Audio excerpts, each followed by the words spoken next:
There is a recording. Most species in the Galactic Council have seen it. Some use it in diplomatic training modules, a case study in miscalculation. Others use it as a joke. The Veth play it at hatchling ceremonies to teach the young what not to do when sizing up an unfamiliar civilization. The humans have seen it too, eventually. I am told they find it funny. I do not find it funny. I was there. The recording is 31 seconds long. It shows Counselor Dravath of the Sarthi Combine rising from his seat, all four of them, which means he intended the gesture to land, and addressing the full floor on the matter of Earth's provisional membership application. He says, and I will translate as cleanly as I can, they have been spacefaring for 63 of their years. They have one colony. One. On a moon they are still in the process of slowly killing with their own industry. Their dominant political structure is, depending on which region you survey, somewhere between functional chaos and a committee arguing about the shape of the table. They have more types of cheese than they have interstellar treaties. I see no reason to delay this vote. The chamber laughed. Not politely. Not diplomatically. Laughed. I was sitting in the observers' gallery. Third row. I remember the sound. I remember writing in my log. I keep a log. I have always kept a log. It is a habit I have been told is neurotic and, I have been told correctly, I remember writing, they do not know what they are laughing at. I did not know either. Not yet. That was 4 years before the breach at Corridor 7. 6 years before the siege of Marin Station. 8 years before a single human soldier walked out of the Durith exclusion zone alone, on foot, carrying 2 broken rifles and a flag that belonged to someone else, and sat down in front of a Sarthi command vessel and waited. Not surrendering. Waiting. He had something they wanted. He knew they knew it. He sat in the cold and he waited, and when the ramp finally came down he looked up at the officers descending toward him and he smiled. They did not understand the smile. I had to explain it later, in my debrief. It was not friendliness. I should tell you how we got there. I should tell you everything. I have been assigned to write this report for 7 months and I have been avoiding it for 6.5. My supervisor calls it procrastination. I call it the appropriate amount of dread for what I am about to describe. There are 3 parts to what happened. The first is what the Council decided about humanity. The second is what humanity decided about the Council.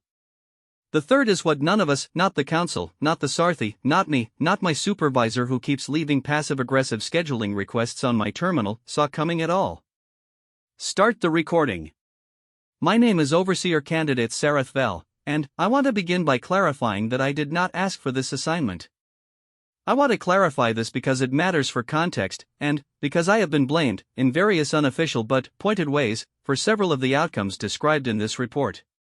My supervisor, Preeter Hen, who has never once in 11 years of working under him said anything that could be described as warm, has suggested, in writing, that my early sympathies toward the human delegation colored my professional observations in ways that compromised the Council's ability to anticipate escalation. Preeter Hen was on administrative leave during the breach at Corridor 7. I was there. I am noting this not out of spite but out of commitment to accurate record-keeping. I am a little bit doing it out of spite. I was assigned to the Human Observation Portfolio 18 months before the vote. The role was considered mid-tier at best. The humans had been on the Council's peripheral radar for decades, long enough to be logged, not long enough to matter. My predecessor in the role, an analyst named Doveth, had filed a combined total of 42 reports in 6 years, 40 of which contained the phrase monitoring, no significant development. She left the portfolio to take a position studying agricultural policy disputes on the Yelin Rim, which everyone agreed was more interesting. I inherited her filing system. I also inherited her coffee. It was terrible. I kept drinking it anyway because I was 26 rotations into a provisional contract and I did not feel I was in a position to have opinions about coffee. This is relevant because I spend a great deal of time at my desk drinking terrible coffee and, actually reading the source material. Doveth had never bothered to open raw transmission intercepts, Earth news cycles, cultural broadcasts, low-priority diplomatic exchanges, while everyone around me processed the things that mattered. This is how I know what I know. This is also, probably, why Peter Hen blames me for things. The vote was scheduled for the second session of the 74th Cycle Council Assembly. Earth's provisional membership application had been sitting in committee for 8 years, which in council terms was neither long nor short. It was the bureaucratic equivalent of a polite shrug. The application had supporters among the smaller delegations, the ones who liked the idea of a new species diluting the Sarthi Combine's voting bloc, and it had opponents among the larger ones, the ones who found the idea of admitting a civilization that had only recently invented the concept of not poisoning its own water supply to be, diplomatically speaking, a bit much. Councillor Dravath was the loudest of the opponents. He was also, I should note, almost certainly correct on the procedural merits. The humans had not met the standard benchmark criteria for provisional elevation. Their interstellar infrastructure was minimal. Their political coordination across national units was, to use the technical term, a disaster. They had sent their first full diplomatic delegation to the council chambers 3 years prior, and that delegation had arrived 40 minutes late, slightly underdressed for the occasion, and carrying what turned out to be commemorative food items they attempted to distribute to other delegates in a gesture that was, apparently, meaningful on Earth and baffling everywhere else. I had read the incident report. I had also read the follow-up report, which noted that 2 junior Pelosi delegates had quietly consumed the food items and found them, and I am quoting directly from a private communique that was not meant for my desk but ended up there anyway due to a filing error, aggressively enjoyable. I noted this in my log. I note everything. It is a problem. The debate on the floor the day of the vote ran long. This was not unusual. Council debates always ran long because there were 47 member civilizations and each of them had developed, independently and, over thousands of years, the conviction that their particular way of talking was the correct length. I was in the observer gallery. I had a flask of the terrible coffee and a secondary terminal on my lap because I had learned, through experience, that the only way to survive floor debates was to do 2 things at once. Councillor Dravath spoke for 20 minutes.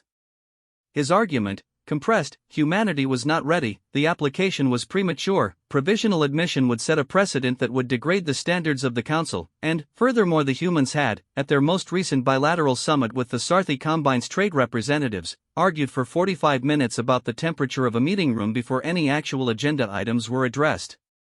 The chamber found this funny. I wrote in my log, temperature argument. Note, find context. I found the context later. The human delegation had not been arguing about comfort. They had been, through a chain of miscommunication I traced across 6 separate exchange logs, attempting to establish whether the room temperature was being used as a pressure tactic because they had read a council diplomatic strategy paper, which was technically public domain and, technically not intended for alien consumption, which mentioned that the Sarthi Combine occasionally used environmental controls in negotiation rooms as a subtle physiological influence tool. They had been calling it out. Badly. With excessive persistence.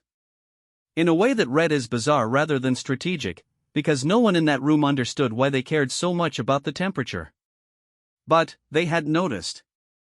In the 3rd week of what was supposed to be a standard preliminary trade discussion, a species that had been in interstellar contact for 63 years had identified a manipulation technique that the Sarthi Combine had been using on other civilizations for centuries. And, they had said something about it, loudly, for 45 minutes, until someone acknowledged it. I wrote, uncomfortable. Flag. I flagged it. The flag went into the system and sat there. No one looked at it. Dravath's speech concluded. There were supporting remarks from 3 other delegations. Then, the floor opened for counter-argument, which is where things began to drift in a direction I had not anticipated. Ambassador Velatov spoke for the human delegation. I had read her file. She had been a diplomat for 11 years. Before that, military logistics, resource management under active field conditions, 2 years attached to a crisis mediation unit during a territorial dispute on Earth's 2nd largest landmass, The file noted, under psychological profile, high threshold for sustained ambiguity, and non-standard response to perceived social hostility. She was not tall, for a human. She was wearing the correct attire, which I noted because I had not been certain she would be. She stood at the delegate's address position for 3 full seconds before she spoke, which in council chamber terms is a theatrical choice. Not many species use silence the way humans do. Most find it uncomfortable. A lot of the delegates shifted. She said, and I am working from the official transcript here, that she was not going to make the case that humanity was ready, because the council's criteria were the council's criteria and she had no authority to redefine them. She said that she was also not going to argue against anything Councillor Dravath had said, because most of it was accurate and she appreciated accuracy. She said that she was instead going to say one thing, and then sit down. The one thing she said was this: we are going to be in this region of space for a very long time. The question you are voting on today is not whether to admit us. It is whether to have a conversation with us while there is still time to have one. She sat down. The chamber was quiet for a moment. Then, the Sarthi block murmured, not laughing, this time, something harder to read, and the vote proceeded. Humanity's provisional application was rejected. 41-6. I wrote in my log, she knew it was going to fail. I wrote, she wasn't arguing to win. I sat with the terrible coffee and the noise of the chamber resuming its ordinary business, and I tried to figure out what she had been arguing for. It took me 3 days. What Ambassador Velatov had been doing, and I am not being poetic here, this is the conclusion I reached through analysis of the subsequent 12 months of human diplomatic communications, was placing a statement in the record. In the official, permanent, sealed and archived record of the Galactic Council's 74th Cycle Assembly. She had known the vote would fail. She had known it going in. She had not come to win the vote. She had come to put a sentence into the permanent record so that, later, when circumstances changed, when whatever she and the people behind her had decided was going to happen had happened, there would be a document. A timestamp. A moment where the council had been warned, clearly, in plain language, and had voted anyway. 41-6. She had come to build a case. I flagged this too. I flagged it with 3 priority markers and a personal annotation that said, in language that I later acknowledged was perhaps not optimally professional, I think we just did something we are going to regret. Peter Han replied to my flag 17 days later. He said, noted. Continue standard monitoring. I continued standard monitoring. The humans went home.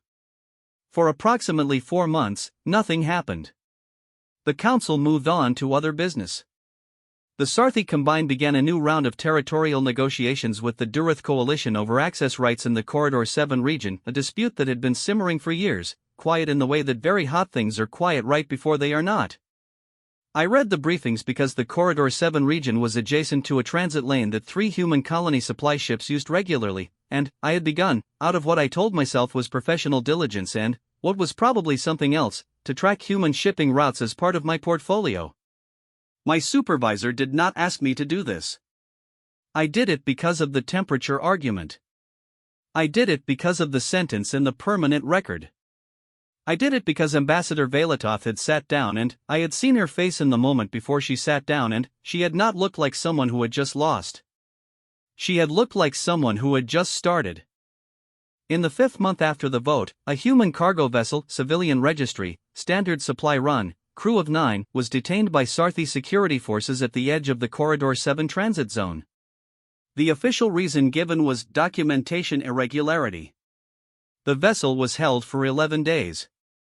On day 4 of the hold, the crew filed a formal complaint with the Council's transit oversight body, citing the 14th article of the Provisional Contact Accords, which guaranteed transit protection to all registered vessels of civilizations under active membership review. The complaint was, technically, valid. It was also, practically, the kind of thing that got set aside when the complainant was a species with 6 votes out of 47. On day 9, the complaint was formally logged as under review. On day 11, the vessel was released without explanation or acknowledgement of the complaint. I wrote in my log, they documented everything. Each day. Every communication. Filed with 3 separate bodies. I wrote, they are building something. The vessel had been carrying food. Agricultural equipment. Seeds, I think. Destined for the lunar colony. The seeds were fine. The equipment was fine. The crew were fine. I did not know why this made me more uncomfortable than if they hadn't been. 3 weeks after the cargo vessel was released, I received, through a chain of forwarding that technically passed through my desk but was not addressed to me, a transcript of an informal conversation between 2 junior Sarthi diplomatic aides, recorded in a semi-public space and logged automatically by standard council security systems. One aide said to the other, in the casual register of someone who did not think their words were going anywhere important, that the human delegation's ongoing documentation practice was irritating but meaningless. They have no leverage, they've never had leverage, and they won't have leverage until they have something the council wants, which they don't and won't for probably another century. The other aide agreed. I read this transcript at my desk, with the terrible coffee, at what was technically the end of my shift. I sat there for a while. Then, I opened a new file in my log separate from the standard monitoring reports, personal, flagged for my eyes only, and I typed a single line: what do the humans have that the council wants? Or more precisely, what are they making sure the council will need? I left the question there. I went home. I did not sleep well. I want to be clear about something, for the record. I did not predict what happened next. I want to say that I did, because the alternative is admitting that I watched the pieces arrange themselves and still did not see the picture until it was fully assembled and being held up in front of my face. But I didn't predict it. I just had the question. And the question kept me reading the things no one else was reading, watching the things no one else thought were worth watching.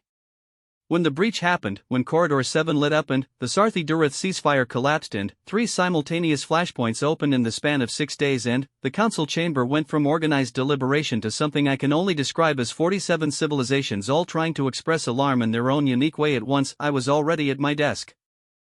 I had been there for 18 hours. I had been watching the shipping lane data. I knew, before the official reports came in, that 3 of the 7 rapid response vessels that arrived at Corridor 7 in the first 48 hours were registered to human logistics contractors. Not military. Logistics. They were carrying supplies. Medical equipment. Communication relay hardware. They had been pre-positioned. I checked the timestamps. I checked them 4 times, weeks before the breach. Weeks before. I wrote in my log, with a quality of feeling I am not going to try to name, oh, they are good at this. The council emergency session convened 31 hours after the breach. Councillor Dravath was in his seat. All 4 of them. He had the look of someone who had been awake for a long time and was managing it through the application of considerable personal will. The human delegation had a seat in the observer gallery. They were not, at this point, full members. They had no floor access. They had no vote. Ambassador Velatov sat in the 3rd row of the gallery. I was in the same row. I had not planned this. It was where the available seating was. She did not look at me. She was looking at the floor. At Dravath. At the display screens cycling through crisis data from the Corridor 7 region. At one point she made a note on her personal terminal. I did not look at what she was writing. I almost did. I wrote in my log instead, Session 1, Cycle 74, Emergency Assembly. Humans in the gallery. Watching. Just watching. And then, because I have always been worse at restraint than I would like, she knew. Weeks ago. She knew this was coming and they position assets anyway and they are sitting in the gallery because they are not members and they cannot speak and they do not have to. They just have to wait. I closed the log. The session continued. Somewhere in the chamber, someone started arguing about jurisdiction. The humans waited. I should tell you about Specialist Darren Voss before I tell you what he did. Because if I tell you what he did first you will spend the rest of this account trying to decide whether he is reckless or brilliant, and the answer is that he is neither, and that is the thing that is hardest to explain. I did not meet Voss during the breach. I met him 8 months later, in a debrief room that smelled like recycled air and the particular kind of institutional despair that comes from fluorescent lighting that has never once in its operational life been properly calibrated. He was sitting across a table from me with a cup of coffee, real coffee, not the terrible kind, the kind that smelled like something that had been grown in actual soil, and he was looking at me with the expression of a person who has been asked to explain something they consider self-evident. I had read his file twice before the meeting. 3 times, actually, but the third time I was looking for things I might have missed, which is different. His file was not long. The important parts fit on 2 pages.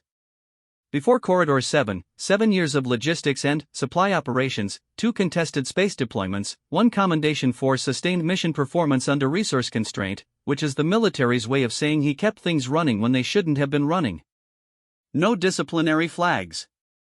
No psychological concerns. The evaluation notes from his commanding officers used words like adaptable and low drama, and, from one evaluator who seemed to have felt something stronger than usual, does not waste anything. That was the important one. Does not waste anything? I wrote it in my log the first time I read it, and I did not know why until later. The breach at Corridor 7 happened, and I want to be precise here because the official timeline has been adjusted twice for reasons I will not speculate about in a document that is going into the permanent record at approximately the 4th hour of the 3rd day of the Sarthi-Durith emergency ceasefire talks. The talks had been going badly. This was not unexpected. The Sarthi Combine and the Durith Coalition had been in slow-motion territorial conflict over Corridor 7 access rights for 11 years, and the breach was not, despite the way it was reported in the immediate aftermath, a sudden escalation. It was the predictable terminal point of a situation that had been going terminal for a long time, and anyone who had been reading the logistics data, which is to say, me, and apparently several humans who had no official reason to be reading logistics data, could see where it was going. What no one predicted was the communication grid. Corridor 7 had a transit communication relay network, 43 nodes covering the approach lanes, the staging zones, the ceasefire boundary corridors. Standard infrastructure, Council maintained, theoretically neutral. When the ceasefire talks failed and Sarthi security forces moved to close the primary corridor approach, the communication grid went dark. Not degraded. Not disrupted. Dark. 43 nodes. All of them. Simultaneously.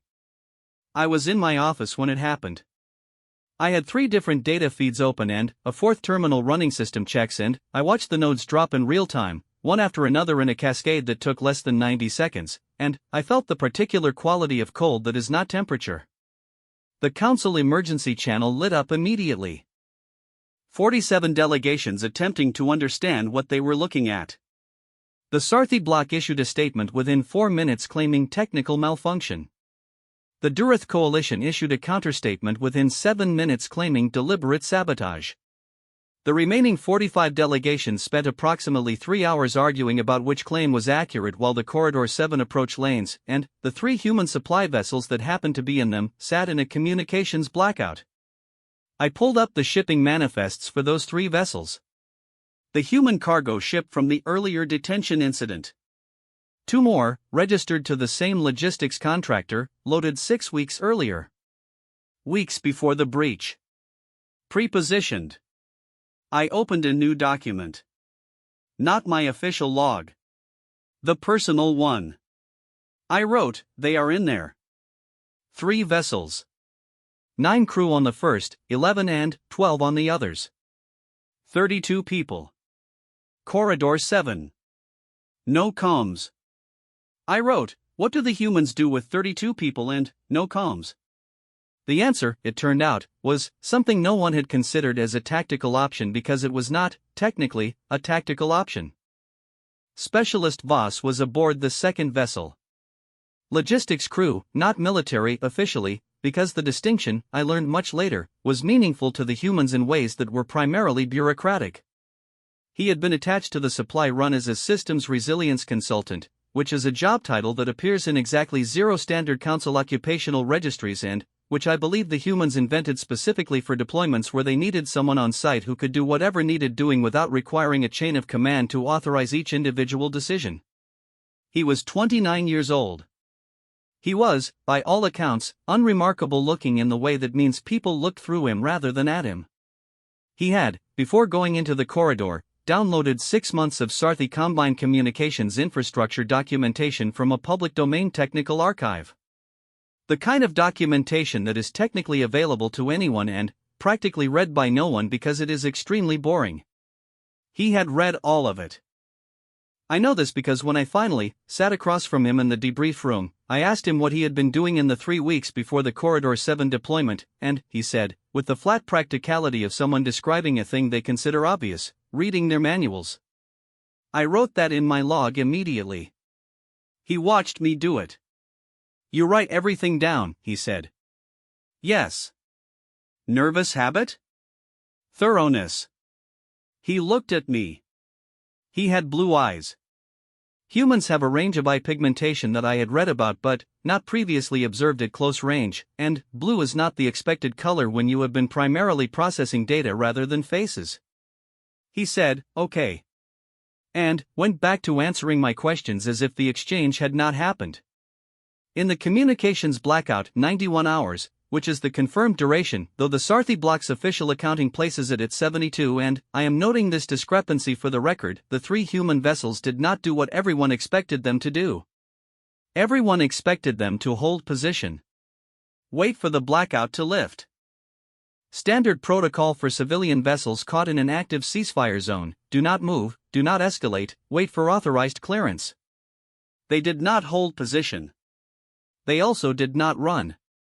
What they did was harder to describe and harder still to categorize within any existing council framework for vessel behavior in contested zones, which is, I suspect, why the first 3 official after-action reports described their actions using the word erratic.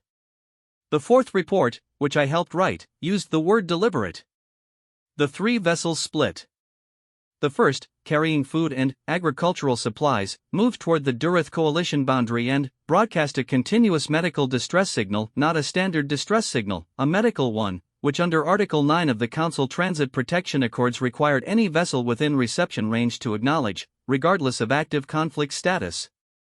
The Durith coalition's nearest patrol unit acknowledged it within 6 hours, which meant they had to log their position and their operational status to do so, which meant the data existed. The third vessel, carrying communication relay hardware, moved to a dead zone node position and began manually reconfiguring its cargo.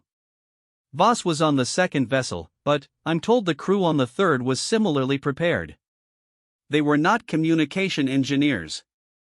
They were cargo specialists. They rebuilt a functional relay node from components that were not designed to be a relay node, using documentation that was designed for a different system entirely, in approximately 14 hours. The node came online. Partial coverage only. Intermittent. But it was there. The second vessel, Voss's vessel, moved toward the Sarthi approach boundary and stopped at the exact edge of what the communications infrastructure documentation defined as the administrative monitoring zone. Not inside it. Not outside it. On it. Like someone who has read the terms and conditions very carefully and found the line. They broadcast nothing. They did nothing that could be categorized as hostile or provocative under any existing framework. They were, legally, a civilian logistics vessel with a documentation irregularity complaint on file with the Council Transit Oversight Body, holding position in a technically permissible location, during an active ceasefire period. The Sarthi Combine could not move them without triggering an Article 14 violation. The Article 14 complaint was still open. It had never been closed. I want to make sure this part is clear, because in 6 subsequent retellings of these events I have watched it get compressed into something simpler and less unsettling than what actually happened. The humans did not fight the Sarthi Combine at Corridor 7. They did not win a battle. There was no engagement. No one fired anything. What they did was make it expensive. Procedurally, legally, structurally expensive.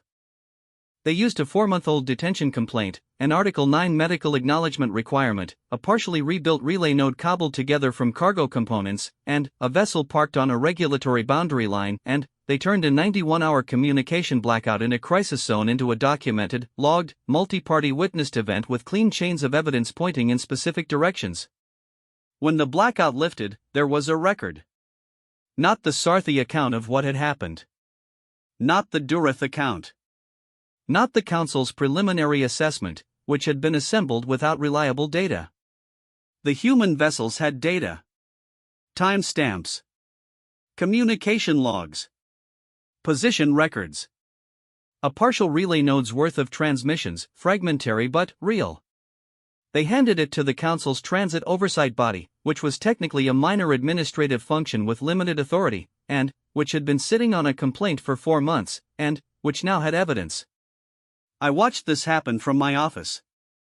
I watched the oversight body, the small, underfunded, usually ignored oversight body, suddenly become relevant.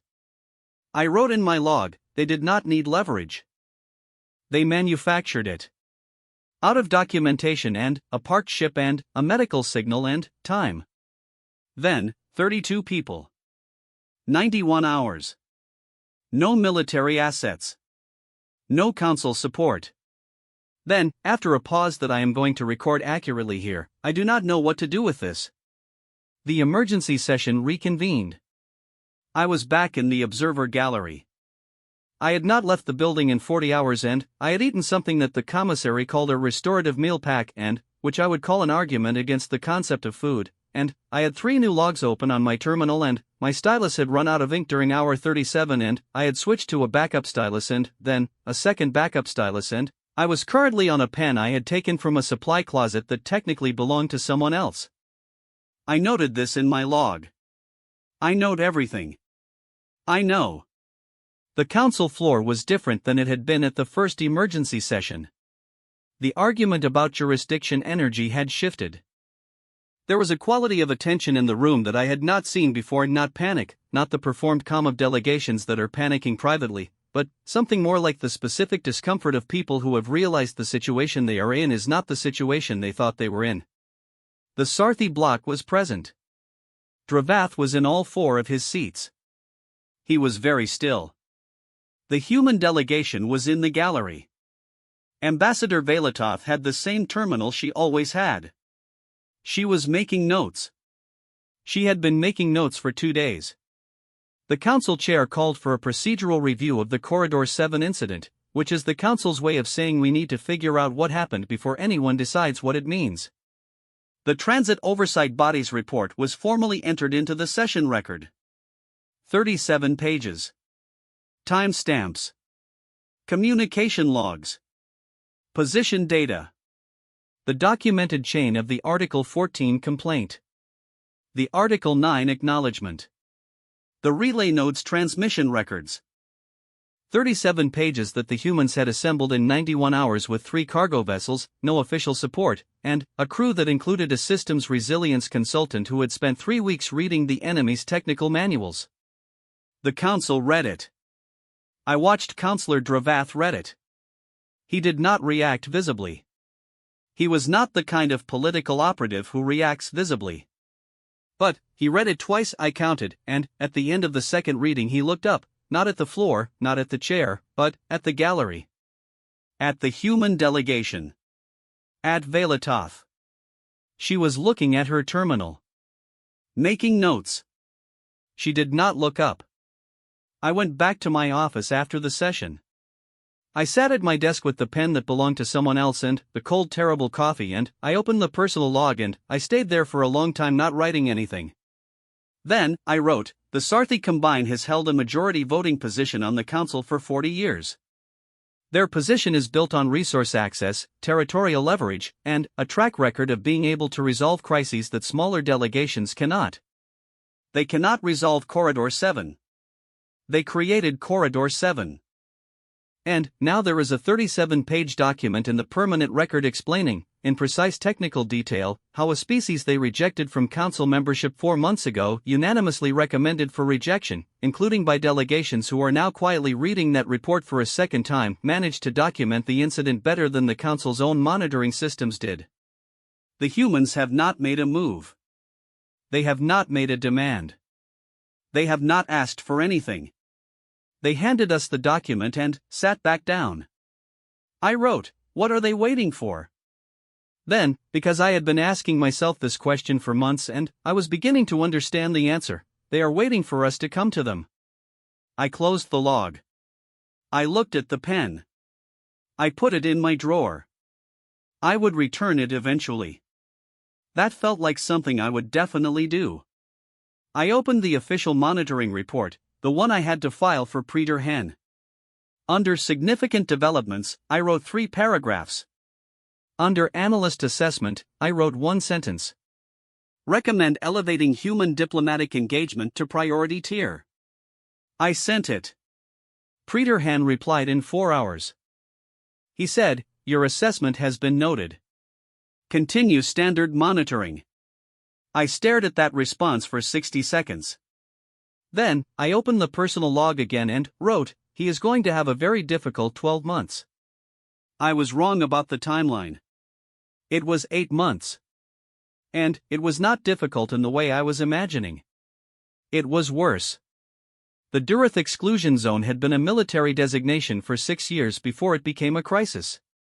This is how these things go, in my experience, and I say my experience with the awareness that I am 29 rotations old and my experience is, statistically, limited, but I have been paying attention to the things other people were not paying attention to, and what I have noticed is that most crises are not sudden. They are late. The zone was established during the first phase of the Sarthi-Durath territorial dispute as a neutral buffer, no civilian infrastructure, no military staging, monitored by a joint council oversight team that, in practice, meant 4 analysts in a relay station who filed status reports every 14 days. The zone covered a transit corridor used by 5 smaller member civilizations for supply routes to their outlying colonies. The Sarthi Combine's territorial expansion into the Corridor 7 approach had made those routes expensive. Not impossible. Just expensive enough, and unreliable enough, and subject to enough documentation irregularities, that the 5 smaller civilizations had, over 3 years, quietly rerouted their supply chains through human logistics contractors. Who were cheaper. And reliable. And did not, apparently, experience as many documentation irregularities. I have a record of when I noticed this. I noticed it 11 months after the Corridor 7 breach, in a data file I was reviewing for reasons that had nothing to do with supply chain logistics, and I remember putting the pen down and staring at the ceiling for a period of time I did not record because I was staring at the ceiling. By the time the siege of Marin Station began, human logistics contractors were handling supply routes for 9 member civilizations and, for provisional contact species, 9 out of 47. They had not lobbied for this. They had not marketed. They had shown up at Corridor 7, documented everything, handed it to the oversight body, and sat back down. And 9 civilizations watching the documentation, watching the reliability, watching the way the Sarthi Combine had maneuvered, and the humans had simply kept showing up, had quietly, one by one, signed contracts. Not treaties. Contracts. Contracts. Peter Hen, when I eventually explained this to him in the most direct language I had ever used with a superior officer, said, "Why does that matter?" I said, "Because contracts are not reviewed by the council." A pause. They are not subject to council procedure. Another pause. They are not subject to the Article 14 protections. He said, "I see." He said it the way people say things when they are beginning to understand that they should have seen it much earlier. The siege of Marin Station lasted 19 days. I am not going to detail the full military and political context here because it is documented in 17 other reports, several of which I contributed to and one of which I wrote entirely, and I do not want to repeat myself. What I want to document, in this report, for the permanent record, is what Specialist Diren Voss did during those 19 days, because that is the thing that has not been recorded accurately anywhere else. Marin Station was a relay and refueling depot in the outer range of the exclusion zone. Small installation. Officially unmanned, automated systems, quarterly maintenance rotations. The quarterly maintenance rotation that happened to be on site when Sarthi security forces moved to establish a hard perimeter around the zone was a 6-person human crew on a standard 2-week maintenance contract. Voss was one of them. I did not know this until day 4 of the siege, when the first transmission made it through a gap in the Sarthi communication disruption they had learned from Corridor 7. The disruption was better this time, more comprehensive, and I was sitting at my terminal doing what I had been doing continuously for 4 days, which was watching data feeds and writing things in logs and drinking the terrible coffee, which I was still drinking because it had become, over 18 months, a kind of structural feature of my existence, and the transmission came through. It was audio only. 17 seconds. A voice, human, male, the particular flat effect of someone who is calm not because nothing is happening but because they have decided that panic is not a useful option, said, Station systems nominal. Crew nominal. We have been documenting the perimeter establishment since hour 1. Logs are running.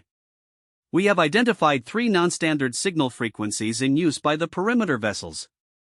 Relay attempts on those frequencies beginning at next available window. We are fine. 17 seconds. We are fine. I played it 3 times. I wrote in my log, 6 people. Siege perimeter. Automated station with quarterly maintenance supplies. He said they are fine. I believe him and I don't know why. Day 7. A second transmission. 11 seconds. Supply inventory sufficient for 26 days. Station power stable.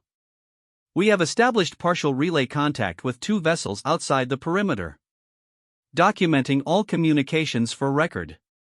We are fine. Day 9. The perimeter has tightened. Expected. We moved 2 monitoring arrays before the tightening. Logs running. We are fine. Day 11. Sarthi's secondary vessel has been attempting to access station external systems since this morning. They will not succeed. I read their manuals. That was the full transmission on day 11. I sat with that one for a long time. I read their manuals. 6 people in an automated maintenance station in a siege perimeter and the system's resilience consultant, because it was Voss, I had confirmed it was Voss by day 6, was spending his time reading the technical documentation of the vessels surrounding him. Not panicking. Reading. Day 14. The council emergency session had been running continuously, in rotating shifts, since day 3 of the siege. The Sarthi bloc had presented their action as a security stabilization measure and had been defending this characterization with the committed energy of people who know the characterization is not holding. The Transit Oversight Body's Corridor 7 report was being cited so frequently in floor debate that the body's senior analyst, who had, 4 months prior, been primarily concerned with documentation backlog, had been upgraded to a standing invitation to council sessions. 9 member civilizations had quietly contacted the Council's Legal Affairs Bureau to ask procedural questions about the status of contracted service agreements in active conflict zones. The questions were framed as hypothetical. They were not hypothetical. Ambassador Velatov had not addressed the floor. She was in the gallery, as always, making notes. I had been in the same gallery row for 11 of the 14 days, catching sleep on a cot in my office between sessions. My hair had crossed the boundary from professionally disheveled to something I did not want to think about. I had acquired 4 additional backup styluses. On day 14 she looked at me. Not past me. At me. She said, quiet enough that it did not carry past our section of the gallery, "You've been here the whole time." Yes. You were here before this. At the vote. She said it as a statement, not a question. She had been paying attention to the gallery the same way I had been paying attention to the floor. Yes. She looked back at the session. Are you going to write this down? I write everything down. A pause. Good, she said. That was the only conversation we had during the siege. I have thought about it more times than I am going to document here. Day 19. The transmission was different. Not audio. A full data packet, compressed, structured, the kind of format used for formal documentation transfer. It came through on one of the 3 non-standard frequencies that Voss had identified on day 1. Which meant it came through the Sarthi perimeter's own communication infrastructure. He had not just identified the frequencies. He had figured out how to use them. The packet contained 19 days of logs. Every communication, every position shift of the perimeter vessels, every attempt to access station systems, timestamped and cross-referenced and formatted in the Council's standard evidentiary documentation protocol. There was a cover note. It said, "Logs attached. Crew nominal. Station nominal. We will be exiting the station in approximately 6 hours. Please ensure the Transit Oversight Body receives copies." It was signed, D. Voss, Systems Resilience Consultant. The Council received the packet. The Transit Oversight Body received copies. The 9-member civilizations whose supply chains ran through human logistics contractors received copies. The Sarthi Combine's Legal Affairs Office received copies, because the documentation protocol required it. The perimeter did not break. That is what I want to be clear about. Voss and his crew did not escape through the perimeter. No Council vessel came to extract them. There was no dramatic rescue, no military engagement, no confrontation. What happened was this. The Sarthi security forces holding a 19-day siege perimeter around an automated maintenance station, with a full Council emergency session running continuously, with 9-member civilizations supply contracts under scrutiny, with a 37-page Corridor 7 document already in the permanent record and a 19-day Marin Station log packet now joining it, received new orders from the Combine Central Command. The perimeter stood down. Officially, operational parameters achieved. I was at my terminal when it happened. I watched the perimeter vessel positions shift on the data feed. I watched them pull back. I wrote, "They are leaving." Then, the station was not the objective. It was never the station. Then, and I do not apologize for this, because it is accurate, the objective was to see what the humans would do. The Sarthi Combine needed to know what they were dealing with. 41-6. They had voted, and laughed, and then watched a species they had considered irrelevant spend 2 years turning every procedural interaction into a documented precedent, rerouting 9 supply chains, and surviving a 19-day siege by 6 logistics workers in a maintenance station through the application of extreme competence, patience, and the apparent willingness to read every manual ever written. The perimeter was a test. And they had learned what they needed to know. That was what frightened me about it. Not that the humans had passed the test. That the test itself had been a miscalculation. Voss walked out of the station 6 hours after the perimeter withdrew. Alone. The rest of the crew had remained inside pending official clearance protocol, Voss had apparently decided, that applied to them and not to him. He walked to a point approximately 200 meters from the station's external access, which put him in open ground, visible from the withdrawing Sarthi vessels.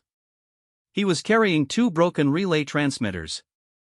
The ones from the monitoring arrays he had moved on day 9, before the perimeter tightened, which had allowed him to document the tightening from outside the new boundary and had been part of how the data packet was structured the way it was. He sat down. Not collapsed. Not rested. Saturday. Deliberately. Cross-legged, the way I had read humans sometimes sit when they are being what they call casual but, which reads, in practice, as something more controlled than casualness. He put the broken relay transmitters in his lap. He looked at the withdrawing Sarthi vessels. The closest one was near enough that its visual sensors would have a clear image of him. He had to know this. He had read the manuals. He sat. For 47 minutes, while the perimeter completed its withdrawal and Council response vessels came into approach range and the official clearance process for the station began its slow bureaucratic progression, Voss sat in the open ground outside Marin Station with 2 broken relay transmitters in his lap and looked at the Sarthi vessels. Not hostile. Not aggressive. Waiting. The recording from the Sarthi vessel's visual log, which became part of the documentation, because everything became part of the documentation, shows him sitting there. 47 minutes. Occasionally he appeared to check something on a handheld device. Once he appeared to be eating something. Someone in my office, watching the recording later, said, "What is he doing?" I said, "He's waiting for them to come to him." A pause. Why? I thought about Velatoth's sentence in the permanent record. The question you are voting on today is not whether to admit us. I thought about the temperature argument. The Article 14 complaint that was never closed. The prepositioned vessels. The 19-day log packet transmitted on the enemy's own frequencies. I said, because he has something they want to understand. What does he have? I thought about what it would mean, from a Sarthi perspective, to watch a 6-person maintenance crew survive a siege perimeter not through force or luck but through the patient, meticulous, slightly insane application of preparation and documentation and the kind of calm that is not the absence of fear but a decision made in advance about what to do with it. I said, I think he has their attention. The Council's emergency sessions ended 4 days after the Marin Station perimeter withdrawal. The Sarthi Combined did not formally acknowledge the Corridor 7 report or the Marin Station documentation in any public statement. They did not need to. The 9 supply contracts remained in place. The Transit Oversight Body, which had been filing procedural complaints into a void for months, received 3 additional analyst positions in the Council's next budget cycle. Peterhan filed a report. I have read it. I will simply note, for the record, that it did not reference any of my flagged observations from the preceding 26 months, and that its assessment section contained the phrase unexpected civilian resilience, which I found, and find, insufficient. Ambassador Velatoth requested a meeting with the Council's Membership Review Committee 5 weeks after the siege ended. I know this because I was assigned, finally, explicitly, to attend as an official observer. I sat in the 3rd row. She walked in, sat down, put her terminal on the table, and folded her hands. The committee chair said, with the particular formality of someone performing neutrality, Ambassador, you have requested a discussion of the membership application. She said, no. A beat. I have requested a discussion of the committee's criteria. She opened her terminal. She had a document. I am not going to reproduce the document in full here because it has been formally entered into the record and anyone with council access can find it. What I am going to say is that it was 43 pages long, and that it addressed, point by point, each of the benchmark criteria that had been used to reject the human membership application. Not to argue the criteria were wrong. To demonstrate, with timestamps and cross-referenced evidentiary records, that the humans met them. They had met them, according to the document, for approximately 14 months. The process of meeting them had been conducted without any official communication to the committee, or to the council, or to any member delegation. Not because the humans had concealed it. Because no one had asked. The committee chair read the document. He read it for a long time. He said, finally, you could have submitted this 14 months ago. Velatoth looked at him. She had the kind of patience that I had begun to understand was not patience at all, it was timing. Everything she did was timing. She said, the criteria were not what needed to change. She left that sentence alone. The vote on the reapplication was held 6 weeks later. I was not in the observer gallery. I was in my office, with the terrible coffee, at my terminal. I had 4 data feeds open and 2 logs running and the backup styluses arranged in a row by the keyboard. The result came through the official system channel, 33 to 14 in favor. Full provisional membership. 30-day integration period. Full floor access at next cycle. I looked at the number. 33. 14 months ago it had been 6. I thought about the temperature argument. The Article 14 complaint. The prepositioned vessels. The relay node. The 19-day log. The man sitting in open ground with 2 broken transmitters and 47 minutes of waiting. I thought about the recording that started this report. 31 seconds.